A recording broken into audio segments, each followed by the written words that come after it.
I'm just trying to make my eyes open. I feel like I need to have at least one more sneeze before it's sweet. Do I look good? Okay. You started. It's refreshing me.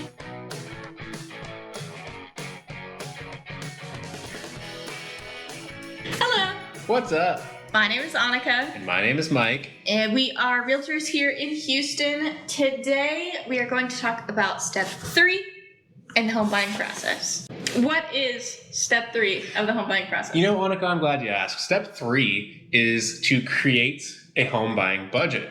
That includes your down payment, which is dependent on what type of loan you have, but also the different fees associated with lenders and just all the costs to prepare for with inspections and things like that. For starters, as far as down payments go, we talked about it last week a little bit. 3% is the minimum for conventional. Obviously, you can do more than that, but that's 3% of the total cost of the home. If you're doing FHA, 3.5% is going to be your minimum. And then VA, of course, is going to be 0% down. Again, with all of these, you can put more to pay into that principal sooner and try to get your monthly payment lower. That's something to discuss with your lender. They'll be able to do a breakdown of those monthly fees when it comes to what your cash to close is and how it affects everything. But what we're going to talk about is the expenses to prepare for before you even get to closing. So when you first go under contract, there's two main things to prepare for. Yeah. First being your option fee.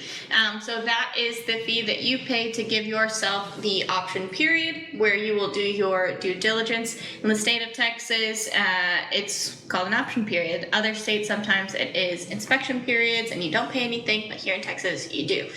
So what we see is typically, it could be anywhere from $200 to $500 for the option fee. It does depend on the home. Some sellers ask for a certain amount. What I found that works best for my clients in kind of setting them ahead of the rest in a multiple offer situation is looking at about $50 a day. So if you're doing a week option period, that comes out to $350. So that would be the first thing. And the other would be the earnest money, which is typically 1% of the sales price of the home.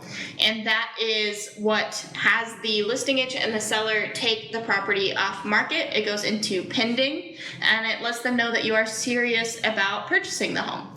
Both the option fee and the earnest money are due within 3 days of going under contract. So that is, as soon as you go under contract, you would be paying those two fees and scheduling your inspection, which can be the third thing that you want to prepare for. Yeah, and it's important to note that these things are paid to the title company.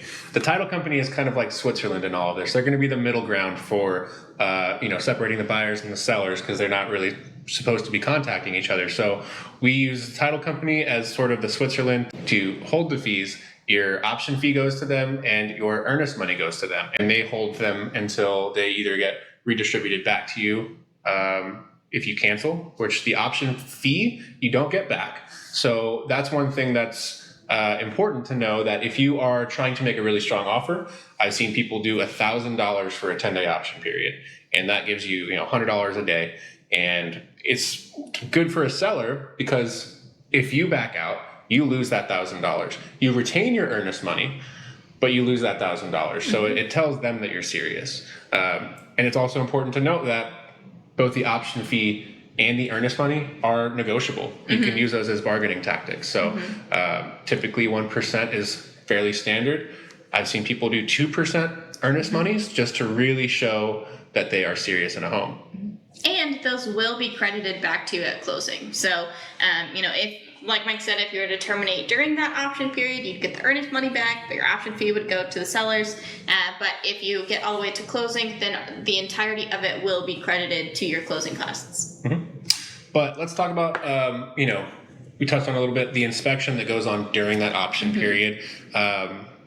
One thing that I like to do is, we've got inspectors that we work with quite a bit. I've got his personal cell in my phone, and I can call him before I even put an offer in. If we're trying to be really aggressive, we could do a really short option period, which gives you less time to have that due diligence, but it's less risk for the sellers, perceived anyway.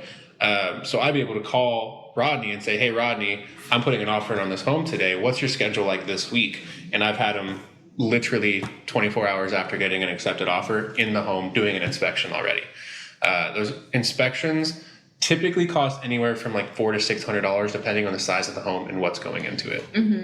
And there are other pieces to it that you can add on as well. So that's kind of like the basic checking everything inspection. But if you're wanting any like scoping of the pipes or, you know, certain moisture detection add-ons, those are additional costs on top of the inspection. Yeah, so that's a good point. A general inspector is going to check on the overall condition of the home.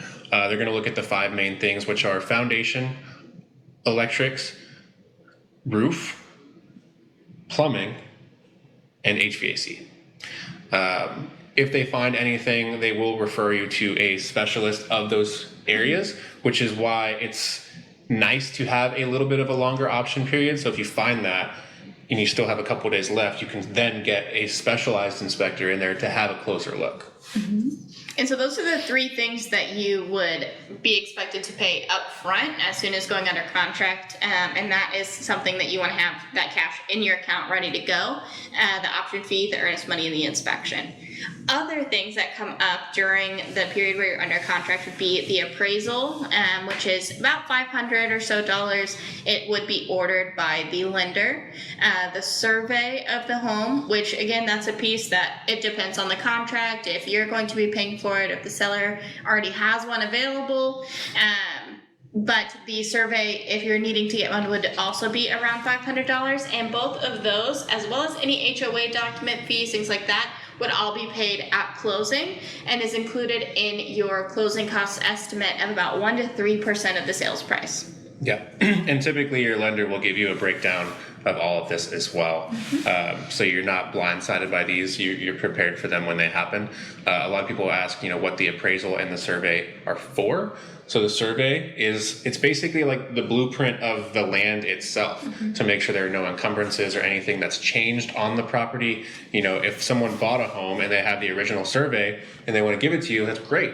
But let's say that person then put a pool on it.